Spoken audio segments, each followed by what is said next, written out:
How does high blood pressure and your cardiovascular system work? Well, today we're going to cover that in some more detail, so stay tuned and don't go anywhere.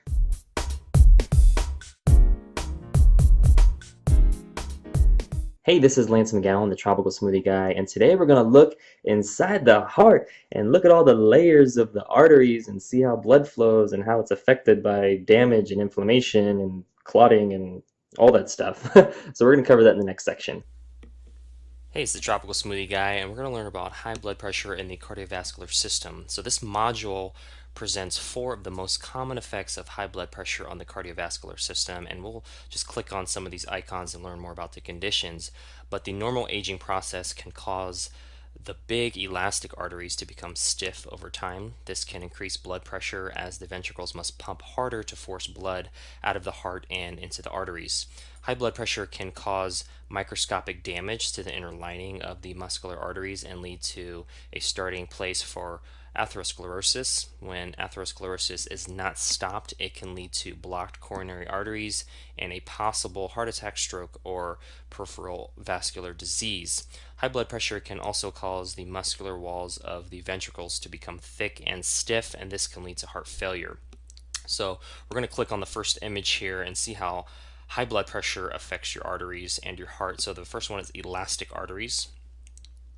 And so elastic arteries have the aorta, the tunica externa, the tunica media, and the tunica intima. And so these are different layers within your arteries. But elastic fibers in the tunica media allow the large arteries to expand and recoil under systolic and diastolic pressure. As you can see in this little diagram right here, there's definitely constriction and kind of it coming back to normal there. We're going to click next and elastic arteries. So the blood pressure increases when the artery walls become less elastic and force the left ventricle to work harder to supply enough blood to the body. So we're going to toggle to the buttons to compare normal elastic artery to one that has become stiff. So you can see the normal here, it's got a little bit of movement, which looks normal. So you have the red part is the blood, actually, which is kind of cool. All right, so we're going to see now stiff. Stiff is barely moving. You can see in this little diagram as well as the picture right there. So barely moving, and you can see why there's going to be some circulation, blood flow, and even heart issues if you're barely pumping enough what it needs to get to the rest of the body. All right, so now let's look at the muscular arteries.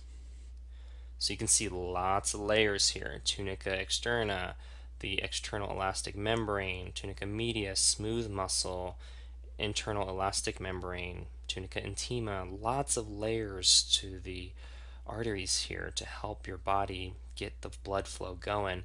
So blood flow creates friction against the inside of the artery wall. And when we click next here, we can see what else is going on.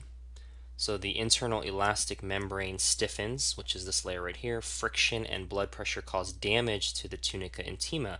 So you can see that layer now starting to get some damage and start to miss some of those little scales there, which is an issue. And when that happens, and that's typically, as it starts to get inflammation, LDL or bad cholesterol forms plaque in the artery wall and the beginning process of atherosclerosis, which is a hardening of the walls. And so now there's going to be restriction in the blood flow going to the areas that it needs to. You can see all this plaque build up. And a lot of times you think about plaque in your teeth when you're at a dentist, that's what you can see, but it definitely builds up here within the artery layer walls. And so the inside of the artery becomes narrowed, causing an increase in blood pressure. But when we look at what happens with a heart attack, this is kind of leading up to this. So high blood pressure damages the tunica intima, which you can see right here. It's starting to affect that layer within the arteries. Cholesterol forms plaque in the artery wall, and so there's the plaque being built up right there, and then a heart attack can occur when the plaque and blood clot block the flow of blood to the muscles in the heart's ventricle walls. So you can see there's still narrowed blood flow coming. This one is just kind of damage, but there's no blood flow in this one, and that's what the issue. And you can see the die off here in the actual heart area, which is not good. So when we look at heart failure, the heart failure is when blood pressure against the artery walls is generated and the ventricles contract to pump blood out to the body. So this is normal with regards to the body. So under normal blood pressure, the ventricle walls stretch to fill and contract to pump. So you can keep in mind what this picture looks like. The heart has a very normal look here. And then the issue though is, you'll see right here, heart failure is when increased blood pressure makes the ventricles work harder trying to pump the same amount of blood to the body, and the extra work causes the ventricle walls to thicken and become less flexible. And so that is a huge issue.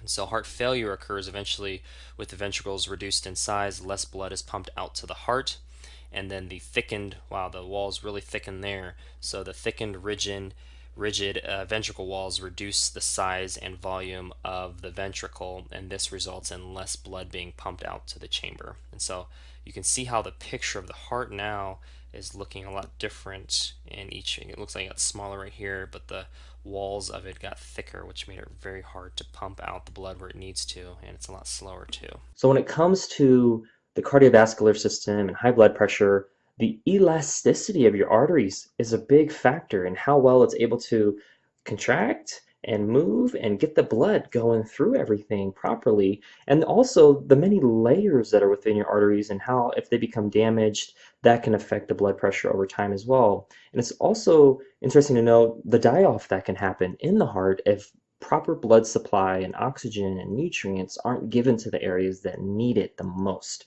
And so when we look at the heart, it's, a really strong muscle, and a lot of times refer to it in a emotional standpoint, like, oh, that person has my heart, but it's so much more important to look at how we can continue to have proper heart health.